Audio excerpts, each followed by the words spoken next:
Hello students, welcome to online biology class. Today we are going to discuss about the filtrate, what is being formed in the kidneys. So in the last classes we have studied about the structure of kidney. Then we have studied detailing about the longitudinal structure of kidney. We have seen about structural and functional unit of kidneys and how these structural and functional unit of kidneys are being functioning, right? That is mechanism of formation of urine, right? I even expect that you have completed your notes, right? So now in present class, now we are going to look after the end product, whatever that is being formed because of filtration process of nephron. So now can you say what is a filtrate? Yes, the filtrate which is formed in nephron, we are going to call it as urine. Right? Now to define what is urine, how we define urine? How do we define urine?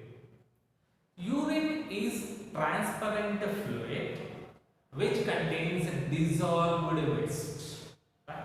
What is urine? Urine, how can we define urine? Urine is a transparent fluid with dissolved wastes which is being disposed out of our body, right? Which is a filtrate of nephron. So that is what we are going to call or what we are going to define urine, right? So the transparent fluid with the dissolved waste, we call it as urine. Now I am calling it as dissolved waste, right? Now what are the different components present in the urine? So this is what we are going to study in the heading, that is composition of urine, right? So this is an important question. You need to know what are the different components present. Before going back, let us go back in order to know about why this is very important, right? We may feel right little bit awkward to talk or awkward to speak, but this is very important in our diagnosis part. When you visit to the doctor, what doctor says, right, to some of the diseases, to know whether you are suffering or not, doctor writes, go and have some tests, right? And you go to the diagnostic center, and in the diagnostic center, so you are being asked to collect the urine sample. Yes. Now, so in that you found that urine sample, the lab technician, he starts finding out the composition of urine. That plays a very important role in our diagnosis. That means now you are very clear how the composition of urine is related to our disabilities or malfunctioning of our body. Clear? So now that means we are very clear that so there is something important to study about composition of urine, right? So to know about our health status, right? So each and everything is going to play a part. Now how that is, let us try to see. Now first let us look after the physical properties, right? I told, right, it is a transparent fluid, right? The appearance, right, it is transparent, right? Now what do this transparent mean? Look, so he gives you a clear bowl to collect the urine sample. As soon as you collect the urine sample, the lab technician, he checks first about the physical properties, then later on he goes with the chemical properties. In the physical properties, he looks after, right? So and when he lifts the bottle up and when he looks, so he should look the other side also very clear. Then that indicates that you are healthy, right? So the other thing, what it is, turbid. That means what, cloudy appearance. You couldn't see clearly. It is not transparent. It becomes translucent. Then that means you are suffering from bacterial infection. Understood? So however, so normally when we speak, it is transparent fluid. But however, when you leave it aside, the transparent fluid turns turbid. normal thing will also after a long time if you keep like that only. So what will happen? Transparent will turn turbid or cloudy.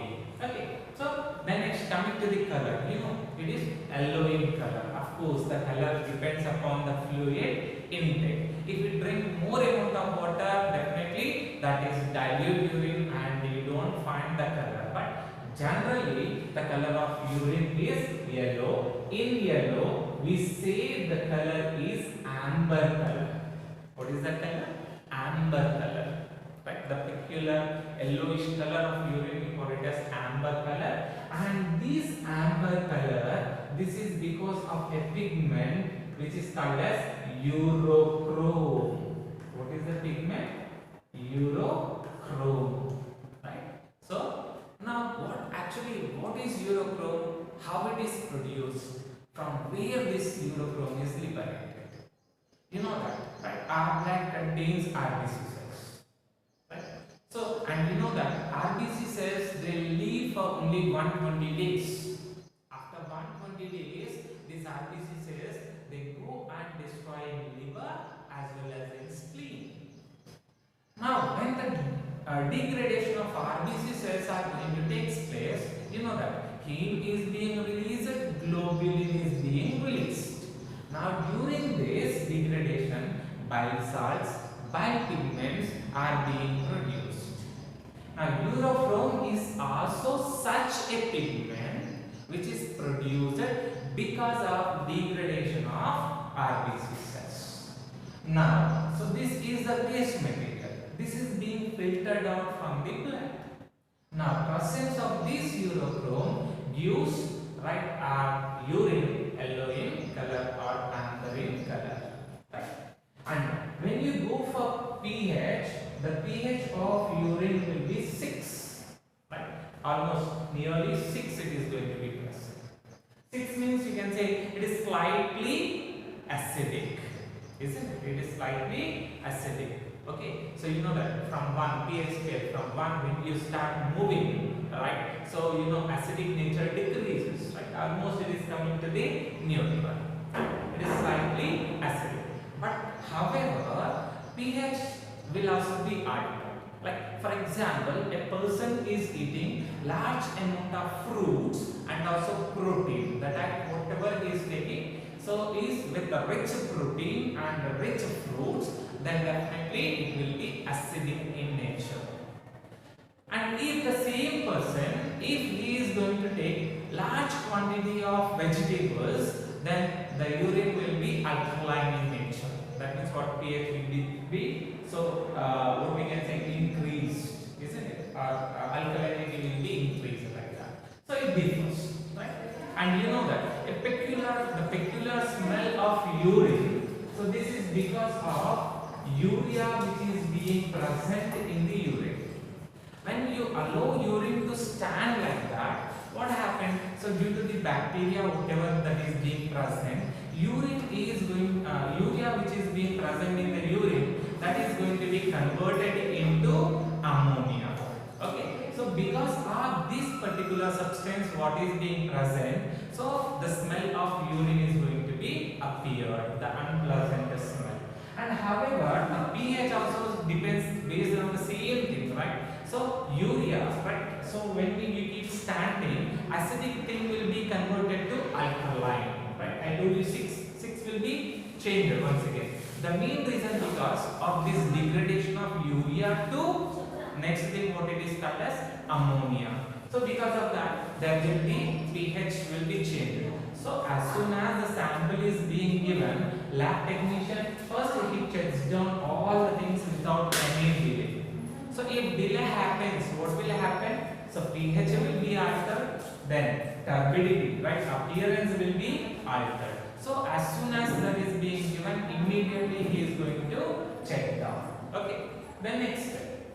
So coming to chemical properties. When coming to the chemical properties, urine composition is 96% is of water, right? 2.5% is because of organic substances, 1.5% is because of inorganic substances. That means, So 96% majority is of water, right? So the blood, even majority is the water, right? So this water is being removed, and how many organic substances are there? 2.5% will be organic and 1.5% will be inorganic substances. Now in these organic substances or inorganic substances, the waste are being eliminated. I already told you in the definition of urine itself, right? So the fluid with the dissolved waste. What are the dissolved waste here? Organic substances and inorganic substances, which are produced due to various metabolic activities in our body. Okay. Now these organic substances, they may include nitrogenous organic substances and non-nitrogenous organic substances. Now nitrogenous organic substances, that may be urea, or it may be uric acid, right? Or it might be creatine, right? Creatine, or it might be creatinine, or it might be hippuric acid. All these are various nitrogen substances which are being present in the urine. Look, each of these normal levels are going to be present. When you look after the diagnostic report, so normal levels will be there, exceeding, so our present levels will be there. If the level which is being present of these compounds exceeds the normal level, so then that results that there is some malfunctioning of kidneys being present, or there is certain bacterial or certain toxic disease, our kidneys are suffering from disease. So if we treat, then we will overcome from the renal failure, that means for kidney failure. If we do not go for treatment, then definitely it will become affected more and more. So that means study of these components is very, very important, right? So nitrogenous substances, they include urea, uric acid, creatine, creatinine, hippuric acid. And I already told you, right, urea is the principal component of urine. Okay, so and urea, so after leaving it aside, after allowing it to stand for some time, urea will be decomposed to ammonia, which gives the peculiar smell of urine. This is what I was saying you, right? Then next, non-nitrogenous compounds, they include different things, like they include vitamin C, right? So they include some of the phenolic substances, right? It includes even ammonia also, right? Ammonia also may be present.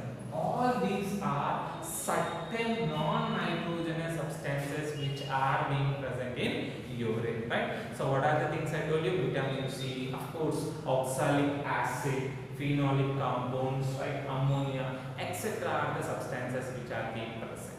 Even certain times, right? So even the person is not suffering from any glucose, that is diabetes, even a glucose may be even present in the urine, right? When the glucose is being excreted, when the person is having a rich diet of glucose, glucose might even release it into the urine, right? So during those conditions only glucose is being formed. In the people of diabetes, right, glucose will be present, excess in that, right? Then coming to inorganic substances. Inorganic substances, they are 1.5% of inorganic substances I told you. Now what are the different types of inorganic substances they are present? They may be sodium, they may be potassium, they may be calcium, they may be magnesium. Now how these salts are being present? In the form of sulfates, right? Or otherwise they may be present in the form of carbonates, or else they may be present in the form of bicarbonates, right?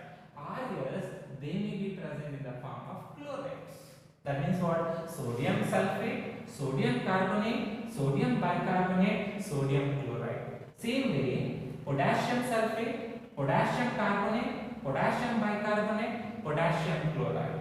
Calcium sulfate, calcium carbonate, calcium bicarbonate or calcium chloride, or magnesium sulfate, magnesium carbonate, magnesium bicarbonate or magnesium chloride.